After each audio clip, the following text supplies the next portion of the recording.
Vegetable soup খেতে প্রত্যেকেরই ভালো লাগে, আর সেই ভেজিটেবল স্যুপ বাড়িতে যদি খুব সহজেই বানিয়ে নেওয়া যায় তাহলে কিন্তু মন্দ হয় না। তাই আজ আপনাদেরকে খুব সহজেই ভেজিটেবল স্যুপ বানিয়ে দেখাবো।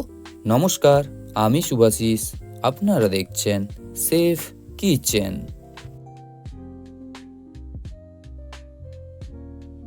ভেজিটেবল স্যুপ বানানোর জন্য প্রথমে আমরা ভেজিটেবলগুলোকে কেটে নেব।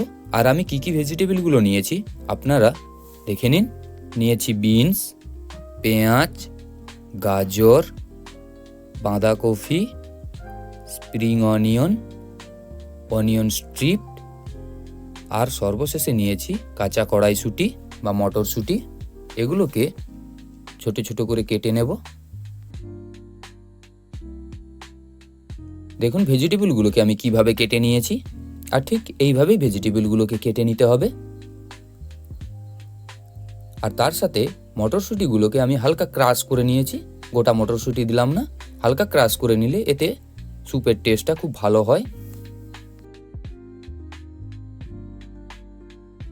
এরপর ভেজিটেবল স্যুপ বানাবো, তার জন্য সর্বপ্রথমে নিয়ে নিচ্ছি 2 টেবিল স্পুন মতো সাদা তেল। আর আপনারা এখানে বাটারও ইউজ করতে পারেন। তেল যখন খুব ভালো পরিমাণে গরম হয়ে যাবে, এর মধ্যে দিয়ে দেব 1 চামচ কোচানো রসুন, আর তার সাথে দিয়ে দেব 1 চামচ কোচানো আদা। আর এটিকে খুব ভালো করে একটু ভেজে নিতে হবে।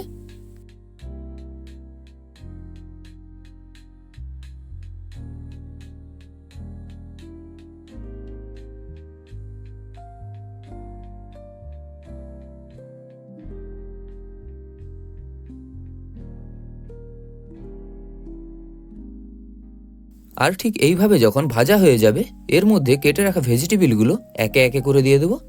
সর্বপ্রথমে দিয়ে দিলাম কেটে রাখা গাজরগুলো। গাজর হালকা নেড়ে নেওয়ার পর এরপরে একে একে কেটে রাখা ভেজিটেবলগুলো এর মধ্যে অ্যাড করব।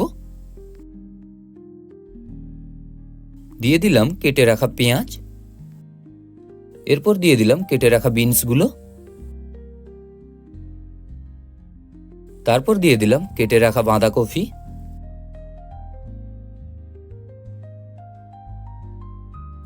এরপর দিয়ে দেবো স্প্রিং অনিয়ন,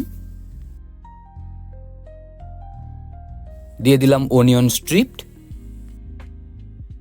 আর সর্বশেষে দিয়ে দিলাম হালকা ক্রাশ করে রাখা কাঁচা মটরশুঁটি। এরপর এই ভেজিটেবলগুলোকে ম্যাক্সিমাম 1 মিনিট মতো নেড়ে চেড়ে নিতে হবে।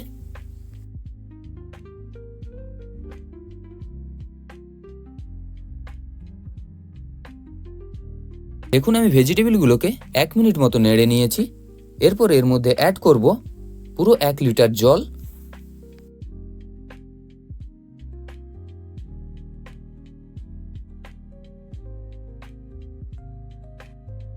আর এই জল দেওয়ার পর এটিকে খুব ভালো করে ফুটিয়ে নিতে হবে। আর ততক্ষণই ফুটিয়ে নিতে হবে যতক্ষণ না 1 লিটার জল 500 ml জলে পরিণত হয়।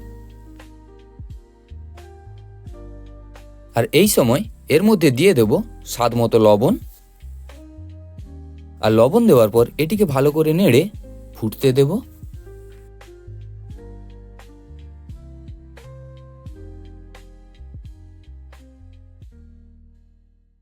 দেখুন আমি কতটা পরিমাণে জল দিয়েছিলাম আর কতটা পরিমাণে কমে গেছে।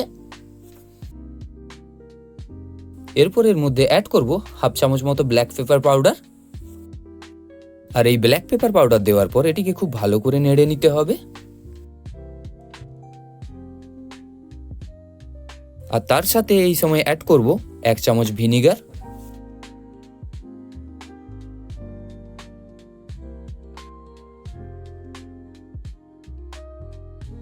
এরপর সর্বশেষে ভেজিটেবল স্যুপের থিকনেসটাকে ঠিক করার জন্য আমি আগে থেকেই 2 চামচ মতো কর্নফ্লাওয়ার গুলিয়ে রেখেছিলাম।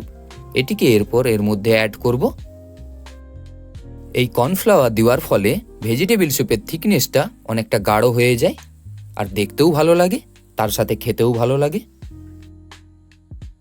আমার ভেজিটেবল স্যুপ একদম পারফেক্টলি ভাবে কমপ্লিট।